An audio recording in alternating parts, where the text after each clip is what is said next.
we were all learning. Sabi ko nga nung kami ni Sharon din, nag-aano nito, lahat ng negative response, ayun yung response namin. 'Di ba? So, hindi po perfect yung mga parents na or whoever. Okay, babasahin ko na lang 'tong sinulat ni Hannah. Yung goal po nung teaching na 'to, hindi po para to pass judgment sa ating parenting journey. Hindi natin ituturo at sasabihin na, "Hey, you fail. Hey, you're good." 'Di ba? Pero po, we are all learning. So yeah, praise the Lord for this opportunity. And we schedule it before the school starts para kahit papaano. I'm sure some of you are following this already, pero it's good pa rin yung to learn from one another. Hindi po ito teaching, it will be workshop, lahat po tayo mag-aaral. Amen? So, we will start with this video. This is a 5-minute video. And I give you a handout na nandun po yung sa kabila ng parenting inventory. Hindi ko po i-discuss yung 4 marks of biblical parenting, but I give you a handout of yung mga lesson learned from this. So watch this video, short video lang po. Ito sana.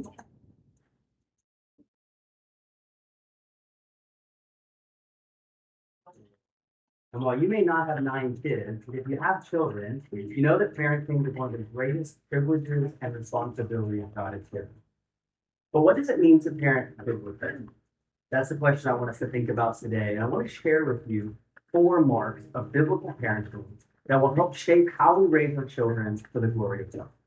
So first, biblical parenting embraces children as God's gift. Psalm 127:3 says, "Behold, children are a gift of the Lord. The fruit of the womb is a reward." Against the backdrop of a culture that sees children as a burden to bear, biblical parents recognize that children are a gift to be received. And so because of that, biblical parenting is really an act of stewardship. Faithful steward understands that what has been entrusted to him ultimately belongs to another. So God entrusts parents with the lives of their children, not as owners, but as caretakers. We're called to nurture, guide, and disciple them according to his word.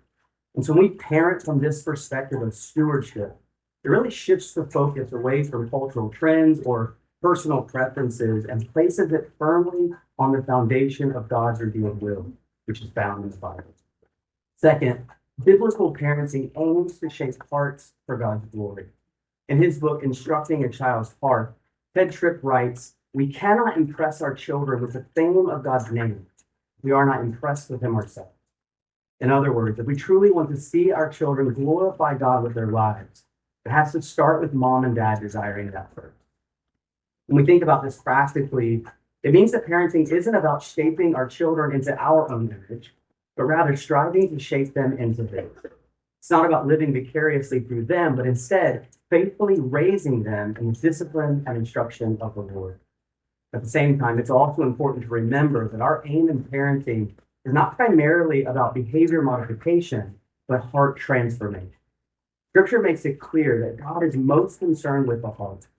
So biblical parenting recognizes that a child's words, attitudes, and actions flow from what they treasure, love, and believe. Therefore, God calls parents to shepherd their children toward a heart that delights in him and desires to glorify him in all things. Third, biblical parenting displays God's gospel. In Deuteronomy 6, the Lord calls his people to love him with all their heart, soul, and strength. And then in verses 7 through 9, he instructs parents to diligently talk to their children about his truth throughout the rhythms of everyday life. This points us to the reality that biblical parenting includes saturating with the gospel.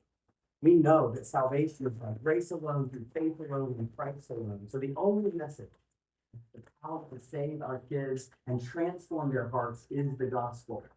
But at the same time, we have to remember that gospel-centered parenting doesn't stop with words. It must also be lived out in our homes. And one of the most meaningful ways parents can help their children see the power of the gospel is by modeling it for them, specifically in the area of repentance and forgiveness.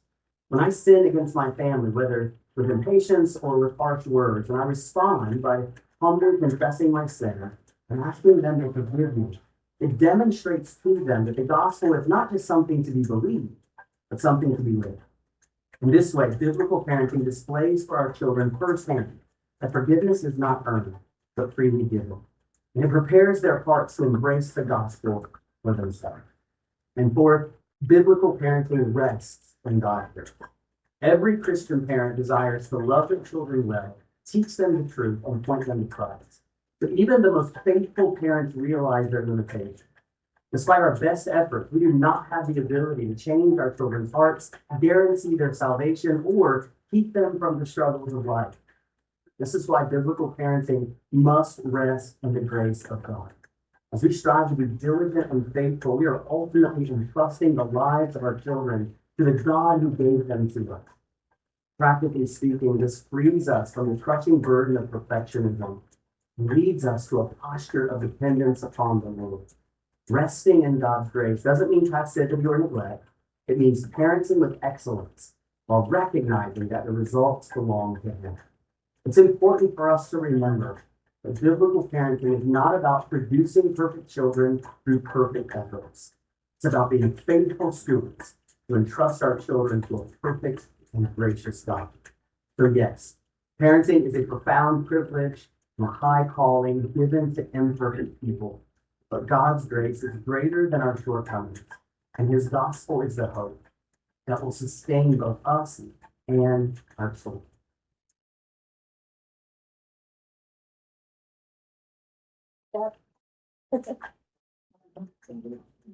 Diba? Ang bigat no, ano, it's a privilege po na maging parent tayo ng ating mga anak. Sabi ko nga, I take that responsibility very seriously. Kasi di mo pa magpapalaki ka ng isang tao in a society, in a world na kung paano natin sila itinili, paano natin sila pinalaki, depends on on our hand. Diba ang bigat? Ang bigat nung ano. So, we're not trying to be perfect kasi hindi po tayo magiging perfect as parents, as grandparents. Ngayon, ako as grandparent na parang, paano ko mai-influence tong mga apo ko? As a secondary, parent, kasi hindi naman ako yung parent, parang ganun, paano mo ibabalance yun. So, yeah, gusto ko yung video na to, nung sinanood ko, napakabigat. Anong tawag ito? Tapos, while waiting for Ruel, nung ako, personally, hindi naman ako nagsusorry sa mga anak ko dati, nagsusorry ba kayo? Diba? Ngayon na lang, dahil alam natin. Pero ako dati, hindi naman ako nagsusorry sa mga anak ko, pero diba, practice daw yung repentance, diba? Ano ba? Ano pa ba yung mga nandiyan? Tapos yun, parenting should focus on the heart, not just the behavior. Ito na lang tayo na behavior, di ba? Na parang, dapat, siguro, ayun nga siguro kaya naging mahiyain. Kami yung parang hindi kami ganun ka, kasi, ang nanay ko, umayos ka, behave ka, parang ganun, di ba? Ako parang tayo. So kaya parang konting sila, konting kibot, konting galaw, lagi tayong So, I mean, pero sinasabi nga naman namin ni Ate Ning, sinasabi namin ni Ate Ning pag kami doon sa family vacation namin, bakit? Meron kang folder? Ay, sa likod. Ikaw yung guardian. So, pag nagkukwentuhan nga kami nila, Ate Pam, nila Hana, nila Biboy, pag I know, hindi perfect yung parenting namin, pero turn out good naman Pero, meron pong mga meron silang mga sinasabi, you know why I turned like this? You don't know how to handle the emotion.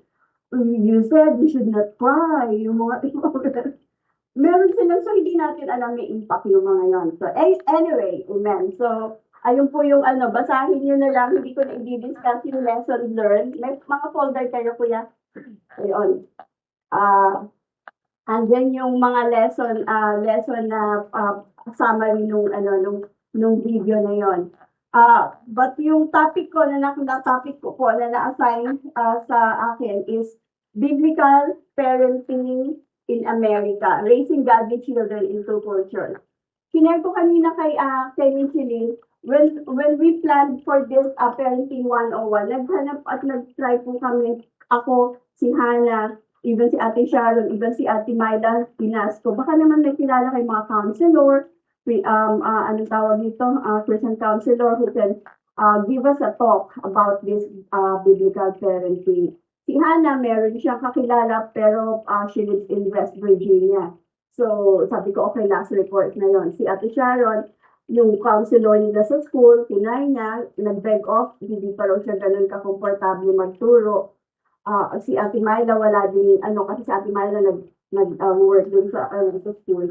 But anyway, praying, sabi ko, naisip ko, tinanong ko si Sharon, praise God, at sumagot siya. Sabi ko, bakit hindi na lang ikaw magturo? Kasi sabi ko, ang goal natin is, kasi pag American counselor, they will use American culture, how they discipline, di ba, yung mga ganun. Tayo, kaya na tayo, Pilipino tayo, may mga disciplining style tayo na hindi applicable or hindi sa ating Filipino culture. So, praise God, si Sharon said yes. So, kaya ayun po, ito yung ating Anyway, going to okay, my timer starts now.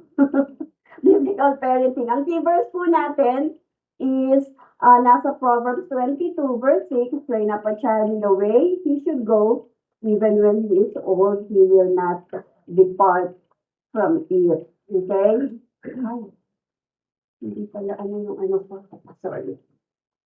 So, ang pagiging parent po, mahirap na, more so, parenting in Filipino parent in America, and then parenting as a Christian, di ba, napakahirap po. So, sabi ko nga dito, ang desire po natin is not simply to raise successful American children who follow in the middle of two cultures.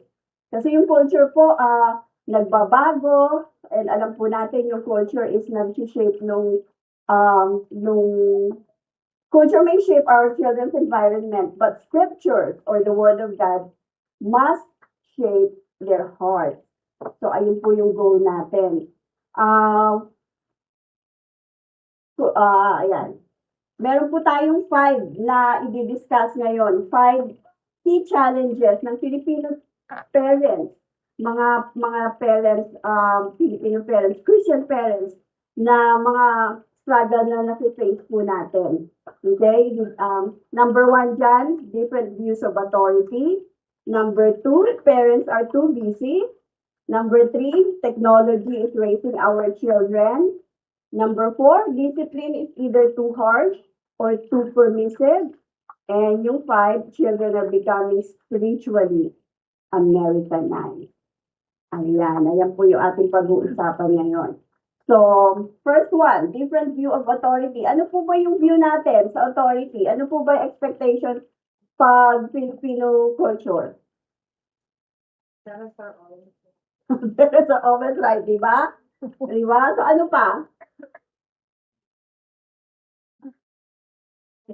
Di ba sa parents, sa mga parents natin, pag nagsalita ka, may kurot ka na kaagad, di ba?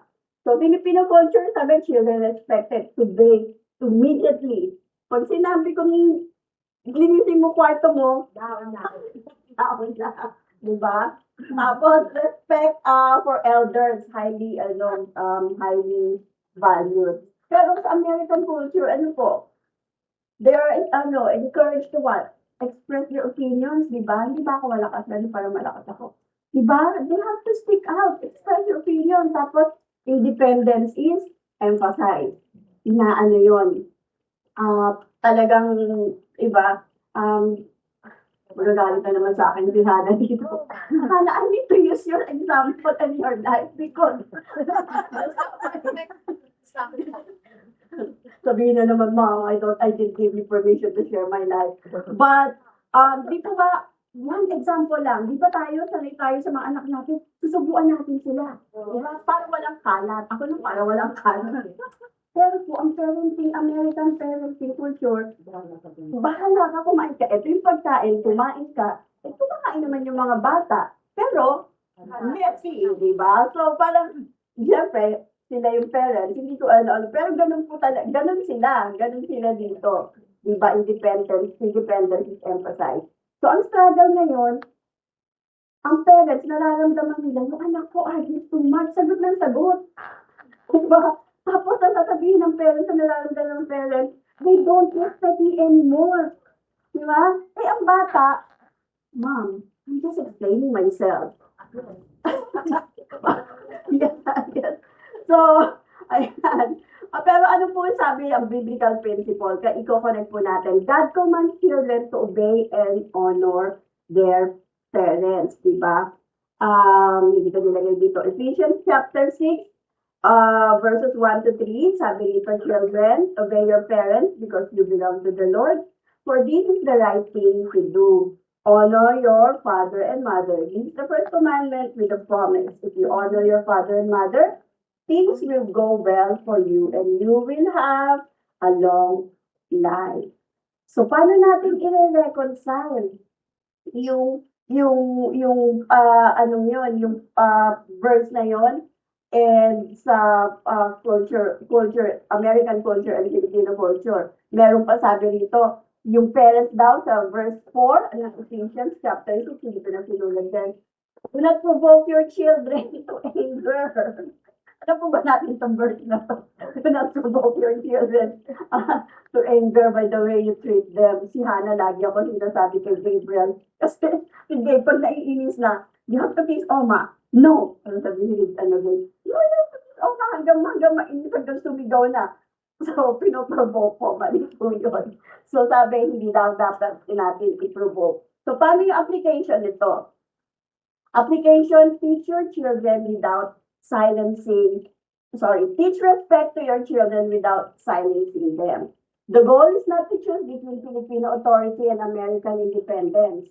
Children have to combine respect, obedience, and healthy communication. I know this is hard, pero example po, di ba?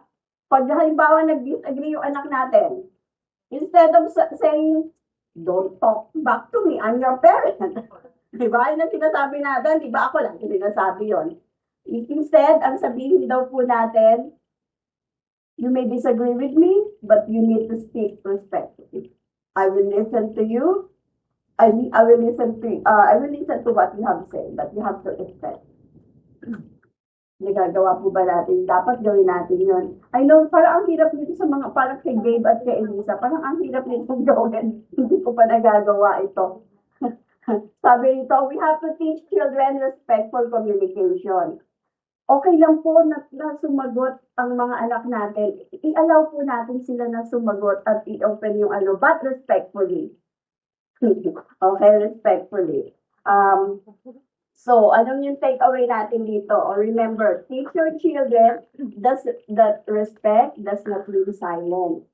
And expressing an opinion does not mean disrespect. I guess it's more on us, diba mga parents? Kasi akala natin, pag sumasagot yung mga anak natin, hindi disrespect tayo. Siguro, tawa ng tawa si Maybelline. I know, siguro, kailangan, I know I have to wire my thinking. Kasi pag ganun ang natin ganun yung values natin pag sumasagot sila. Pero hindi po, kailangan tayo as a parent, matuto rin tayo to listen to our children. So, ang formula natin yan, listen, respect, and obey. Diba? So, ayun yung isang So, mamaya po magkakaroon tayo ng group discussion or group para ma-navigate natin yung mga part na yan. Okay. Struggle number 2, parents are too busy. Lahat po tayo mga immigrants, di ba? Anong ginagawa ng mga Pilipino? Dalawa, tatlong job, overtime, work, night shift. Dahil sa night shift, maraming pera, di ba? Diba? Ayun na ano eh. Tapos anong nangyayari sa mga anak natin? Children spend more time sa school, online, with friends, more than their parents. Eh ano po ang biblical parenting? Ang sabi sa atin sa Deuteronomy chapter 6, verses 6 to 7, kailangan po, sabi ron, Deuteronomy 6, 6 to 7, and you must commit yourselves wholeheartedly to these commands that I am giving you today. Repeat them again and again to your children. Talk about them. May folder doon, Sister Kuhaka. Talk about them when you're at home, when you're on the road, when you are going to bed, and when you are getting up. So, ang mga anak ko, ay yung nasa Bible eh. Parang napakahirap nito, di ba? Oh, sabihin natin kay Lord, Lord, okay yun ng panahon na yun dahil hindi nag-work yung mga nanay, especially nanay, di ba? Pero hindi po, hindi, di ba sabi nga, culture changes but the Word of God is the same. So kung nandun sa Word of God, ayun yung standard, ayun yung principle na kailangan natin isundin as Christian. Ang mga anak daw po natin need more of our presence, yung ating presensya, more than our regalo or presents. Okay? So, application. Paano natin i-apply ito? Give your children your presence, not just your position. Kasi di ba, ganun na akala natin, nagtatrabaho tayo. O nga, dito kayo, actually, lipat kayo dito sa harapan, Ate Joanne at akala natin kaya tayo trabaho dahil gusto natin magkaroon sila ng magandang education, send them to good school. Pero hindi po ayun ang gusto ng Panginoon, ang biblical principle eh. Kailangan po yung presensya natin. Di ba? Ang anak po natin, they need our connection. They need our attention. They need our spiritual guidance. Okay? Meron dito example na sabi, every day, you don't have to spend, katulad nga ngayon, all of us are working, di ba? Or most of the parents are working, mother and father. Meron po dito example, yung sabi rito, 15-minute connection. You don't have to really spend like 24/7 sa inyong mga anak or full-time na Pero 15-minute connection, sabi nito, start with intentional moments. 15 minutes connection. Hindi ko alam kung naibigay ko sa inyo dyan. Meron ba ako yung sa Wala yata. Dami ko ito pala. Nabigay ng folder. Ay, okay. Sorry. 15 minutes. So, yung 15 minutes po yun, gawin natin, meron tayo sa mga anak natin. Ang 5 minutes is to connect. Ano yung paano tayo magko-connect? Tatanungin natin, actually, mali itong how was your day? Ayoko nung How's school? How's your day? Hindi kasi ang sasagutin nila, okay. Di ba? Mga ganon. Ewan ko, sinahala ko naalala dati nung sa youth group na ako kumahawak. Pagtatanungin ko, okay, how's your day? Tapos, okay. Sabi ko, more. I need more. Pero mali. But the thing is, we're asking them the wrong question. Ang dapat daw tanongin natin, halimbawa, ngayon ginagawa ko ito kina Elisa at kay Jay, bayo naman sumagot. So, what was the best part of your day today in school? Eh di syempre, kung halimbawa excited, I got an A, o I made a friend. Eh di hindi na niya okay. O di kaya, was there anything difficult in school today? O sabihin nila, ay, nadapa ako, meron akong friend na nakagalit, di ba? Di ba, yung question, 5 minutes connection to, did anything make you really happy today? Or di ba? Siyempre, kung ano yung naging happy sila, at least conversation, nakaka-connect ka, nararamdaman, nakikita mo emotions nila. O di kaya, is there anything that bother you today? Or is there anything that hurt you today? Diba? So, dapat alam natin yung mga right questions na yon. Or, di kaya, sa mga teenager, what do you like about your friends? Sino yung best friend mo ba? Bakit mo sila gusto? Diba? Hindi lang tayo magtatanong, how's your day? Did you do your assignment? Ganun tayo eh. tapos, so 5 minutes yun. Remember, 15 minutes. Yung 5 minutes, another 5 minutes, read the Bible passage. Maybe regarding dun sa kanila, sa tinanong mo sa kanya. Diba? Kung yung Bible verse na yun, sabihin mo, what does this teach us about that, about the Bible? Let's say, na-hurt sila, and somebody told them sa mga elementary, oh, somebody told me I'm mean. So, magbasabi ka ng Bible verse, paano i-a-apply yun?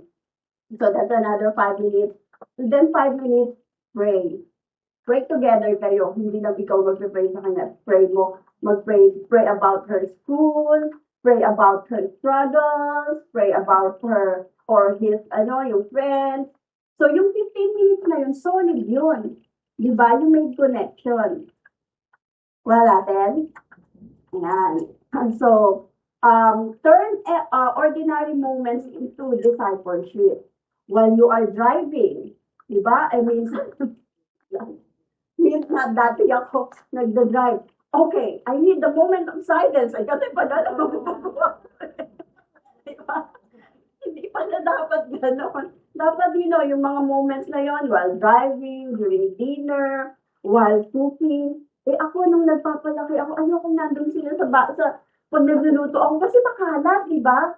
So, lahat, wrong ngayon. Samantala ngayon, sila pag nagbe-bake yan, nandun si Elisa, nag-aano ng flour, di syempre, lahat ng kalat, nandun. Pero, that's how it is. Dapat daw po ganun tayo. Di ba? While cooking, bedtime, doing chores, during a walk, di ba? When dealing with a conflict, di ba? So, dapat ganun po, hindi tayo dapat. Yung mga moments na gamitin natin yon to make sure na present tayo sa buhay ng ating mga anak. Everyday example, di ba? Sabi ko kanina, instead of asking, did you finish your homework? Dapat ang tatanungin natin, is there anything you want me to pray about? Di ba? Hirap na dapat. Hindi yata tinanong sa anak ko. Di ba? Pero yun dapat natin gawin. So, remember, our children might not remember everything na binili natin. Hindi nila matatandaan yung Nike shoes na binili mo. Hindi nila matatandaan yung kung anong toy na binili natin. Alam niyo po, ang ma-remember nila, yung mga moments na present tayo sa buhay nila. Kuha natin yon. Amen. So, ano yung formula dyan? Present plus connection plus discipleship. Kasi, pinapalaki natin, alalahanin natin itong mga bata na ito. Hindi lang natin sila palalakihin na for them to be successful. Gusto natin is for them to be a follower and lover of God. Amen? Give your children your time, not your provision. Amen. So, number 3. Number 3 is struggle ng mga Filipino parents. Technology is raising our children. I guess lahat tayo guilty dito, di ba? They have tablets, they have phones, they have TV, they have laptop pa, di ba? So, andyan yung video games, andyan yung TikTok, YouTube. Many children spend more time listening to influencers than the parents. Pero ang sabi sa Proverbs chapter 4, verse 23, guard your heart above all else, for it determines the course in your life. Diba? So, paano po natin i-apply to, yung application natin? Sino po ba dito ang may mga tablet at phone ng mga anak? Daan tayo, diba? Libreng, Ayun, pero noong 1990s, wala pang, noong 1990s, wala kang internet eh. Pero may TV. Tinanggal. Teka lang, hindi natin pinag-uusapan yung panahon natin. Ngayon. That's a suggestion. Ngayon, Hindi namin ma-discipline kaya binigyan namin yung TV namin. Kami may TV kami. wala nga. Wala So, kang sabi dito, Don't just monitor the screen, but shepherd the heart. Diba? Sabi, technology isn't only the issue. The bigger question is, who is shaping your child's heart and worldview? Di ba, lagi natin napapakinggan si Pastor Mark, pag hindi natin disiplina ang anak natin, sino ang magdidisiplina? Ang mundo, di ba? Parents need to be involved in what their children are watching, hearing, and believing. Instead na tinatanong natin sila, ano pinapanood mo? What are you watching? Dapat tanongin po natin sila ng mga question na to. What do you like about this video or this game? Diba? What are you learning from it? Siyempre naman hindi parang sunod-sunod na gano'n. Conversational, pero tapos ano ba natututunan mo dyan? Do you agree with what they are saying? Conversational para ma-open yung conversation, di ba? So, how does this compare with what the Bible teaches, di ba? Iaano mo na, ipoprobe mo na, tingin mo, ano bang biblical principle dyan? Siyempre, depende sa level ng anak nyo, ha? Baka naman, Elisa age, tinatanong mo na ng mga ganon. Or di kaya, elementary pa lang, di ba? Siyempre, yung depende sa mga question, depende sa age level ng mga anak nyo. Tanungin nyo, na-honor ba nito? Di ba, yung, na-honor ba si God by watching this? How does this make you feel? Di ba? So, hindi lang yung, don't watch that, that's bad. Di ba? I-ano natin, gamitin natin conversation yon, di ba? So, set healthy boundaries. Establish rules for screen time, phones at bedside, social media, gaming, inappropriate content, di ba? Devices during meals. Kahit parents, actually, kahit sila, pag si Elisa pag why you have your phone nasa dinner? Because Wowo have the phone. Wowo has the phone. Everybody has the phone on the table. Diba?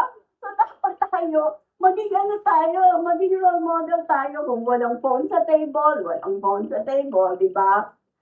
So, yun yung natin. Don't make technology rules only about control. Diba? Kasi minsan, ginagamit natin yun eh.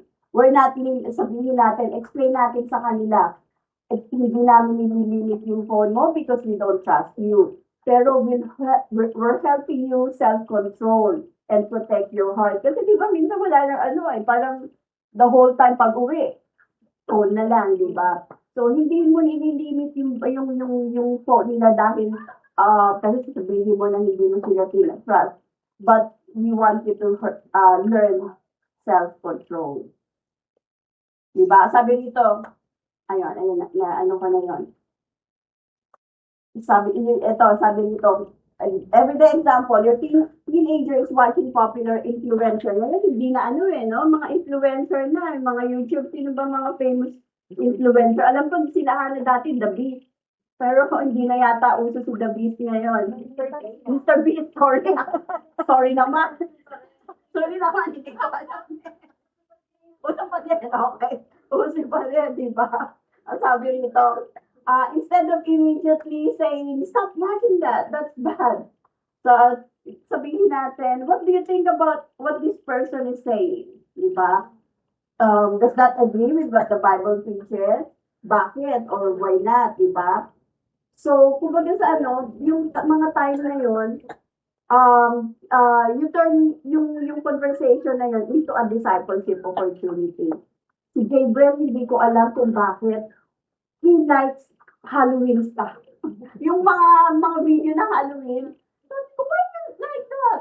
Tapos, basta sinabi niya lang, it's fun sa kanya. Funny, hindi siya yung natatakot. It's just funny for him. Sabi ko, hindi ko naman nasabihan kasi hindi pa kami nagkakaintindihan ni Gabriel. Pag nagsalita na, hindi ko na maintindihan. So, hindi ko talaga maano. Si Elisa, at least, may conversation na kami. Diba? Pero I like si Hannah and Bieber, pag nag-uusap sila, si Elisa kasi yung mga tanong na, alam mo, what is responsibility? Yung mga big words, tinatanong niya na agad. Eh, minsan, di ba, ang hirap magsalita na mag-explain ng English. Pero, magaganda yung tanong niya, na sabi ko, hindi ko, That's their state. Of why. Why? Why? Pag sinagot mo, why again? Pero siya, hindi siya nagko-question yung mga parang, yung mga big words, and tapos sabihin, ano siya, yung situation na basta iba yung question niya. So, minsan hindi ko na, halika rito, hindi ko explain. Paubusan ako na English. Okay, remember, don't just control what enters your child's brain. Teach your child how to discern what enters in their heart. Turuan natin paano mag-discern sila na ito ba biblical, ito ba will this glorify God, and yung So, ang formula natin, i-monitor natin, discuss, and discern. Okay? Our goal is not simply to control our children's behavior, but to shepherd their hearts toward Christ. Ayun po yung importante. Okay? So, next. Ano ba to? Number 4. Discipline is too harsh or too permissive. Diba? Guilty. Ito guilty. Sino namalo ng mga anak? Diba? Lahat tayo namalo. Hindi ka namalo? Oh my, yung aking anak. Ako minsan lang. Really? Ewan ko si Hanos ang napalo. Hanos napalo ka ba? Napalo po. Ay, kami kami talaga. Sa Pilipino growing up, eto, sino makakarelate dito, di ba? Sinasabi natin, I was busy this way, and I turned out okay. Di ba? Sinasabi pa ako.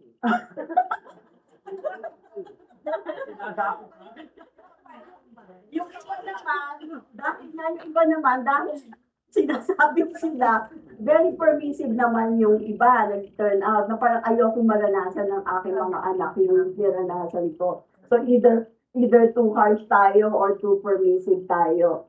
Too extreme. Too extreme. Neither extreme reflects biblical parenting. Anong sabi sa biblical, mayroon po tayong session about biblical discipline, so I will not go dito. Pero ang sabi po, Hebrews 12 verse 6, for the Lord discipline those he loves and punishes each one he accepts as a child. So, sinabi po yon, biblical po yun na nagdidisiplina tayo. Pero ang biblical discipline is loving, consistent, meron pong purpose yon, restorative, and not angry or abusive. So we have to discipline with love, not anger. Diba? Hindi ko naman alam to nung ako'y nagdidisiplina ng anak. Siyempre, pag galit ka, galit, diba? So hopefully ngayon, ma-remind tayo as a parent, hindi ba naman po yun lahat, and ma-remind tayo as grandparents, di ba?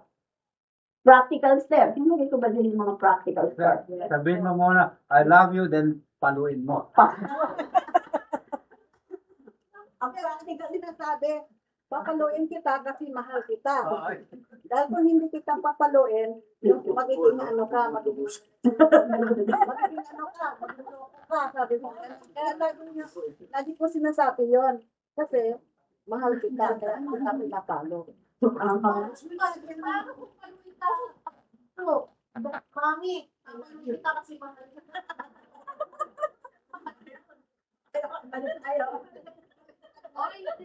American are like that. Pinapalo. Di ba may movie?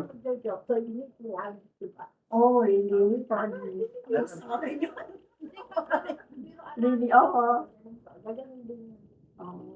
May movie yun. Pero sabi nga na jokes are half mental. Okay, practical step. Pause before correcting when you're angry. Diba? Hopefully, maano natin. Ako hindi ko talaga, yun. Explain the reason for the rule, bakit pinalo mo siya, diba? Give a reasonable and consistent consequence. Dapat consistent tayo. Kasi minsan, this time, okay lang na sumagot siya. Next time, nagalit ka. So, magugulo. Dapat consistent tayo. Kung bawal mag-disrespect, bawal the whole time yon, diba? Allow the child to take responsibility of their actions. Dapat meron mga consequences. Sabi nyo nga, after discipline, reconnect and reassure them of your love. Then, ask them, talaga mga ano to, what can you do differently next time? Or, para next time, hindi na uli mangyari yun. And then pray together. Point them back to God. Okay? So, discipline is not only about making our child suffer. It is about helping your child grow. Si Jaja, lagi sinasabi sa akin, you are so mean, mom. You make my life, hindi na miserable. Basta parang ganun yung, talagang, in your room, why you so mean? Parang pinapalinis lang kita na kwarto mo. Bakit ako mean?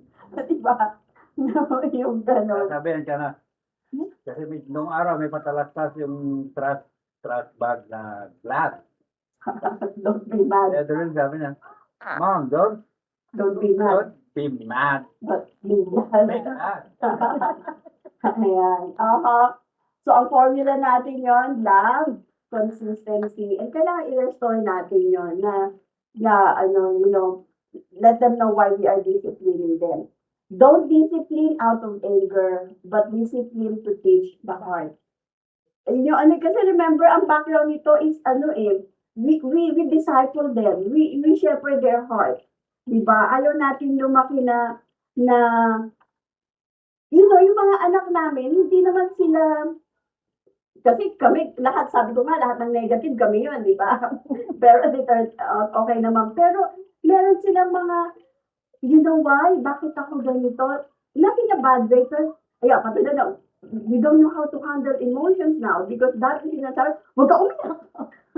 Huwag ka magsalita, yung mga ganun, natin. So, ayun na sinasabi nila. Now, they're navigating their own emotions now. Ayun na sinasabi nila. So at least now, we are putting this out to you para at least mga bata pa yung mga anak niyo so you can use that. Okay, last one. Ayan. Last one. Children are becoming spiritually Americanized. Ito po yung problema natin. Many children lose their interest in church. They stop speaking Filipino. They question our biblical beliefs. At ano po nangyayari? We are heartbroken, di ba? Tandaan po natin, yung faith cannot simply be inherited. Hindi porke Kristiyano yung nanay at tatay, especially yung mga anak natin. Di ba? Every child must know personally, magkaroon sila ng personal relationship with God. They have to know Christ personally. Okay? Nakita na po natin yan sa Deuteronomy 6. Basahin niyo na lang po. Parents are called the disciple, not merely for religious activities. Diba? Ano yung application natin dito? Application natin dito is, don't just make your children attend church. Help them to know Christ. Diba? Hindi ko iaano itong mga situation na to kasi meron tayong interactive activity after this. Anong sasabihin natin pag ayaw nang pumunta na anak natin sa church? Anong sasabihin natin pag nag-struggle sila sa mga cultural beliefs natin, di ba? So, ayun po yung, ang key takeaway natin dito, okay, meron ditong meron ng mga sinulat na practical ways to build personal faith. So, continue to have faith conversation at home. Let children ask difficult questions. Model genuine faith. Hindi po tayo pwedeng magturo kung hindi nila nakikita sa buhay natin, na tinuturo natin.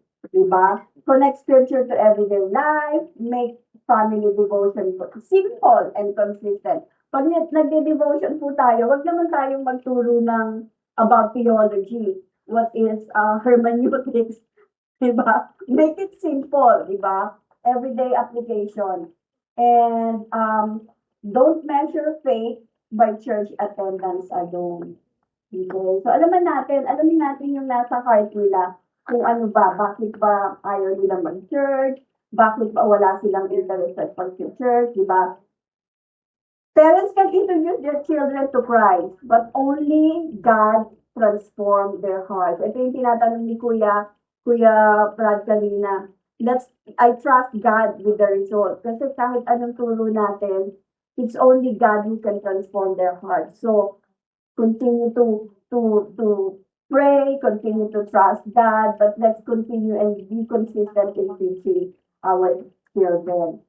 Don't just raise children who attend church. Raise children who know, love, and follow Jesus. Don't just raise children who are church goers, but raise Christ follower children, di ba? So, ang Christ followers. So, ang formula natin dito is model, disciple, release. Kasi magkakaroon po sila ng sarili nilang buhay. Don't just make your children follow your faith. Help them have their own faith. Amen? Amen? So, yun. Ha? I wanna release. You don't, kailangan nating i-release. It's hard, pero kailangan nating i-release sila. Amen.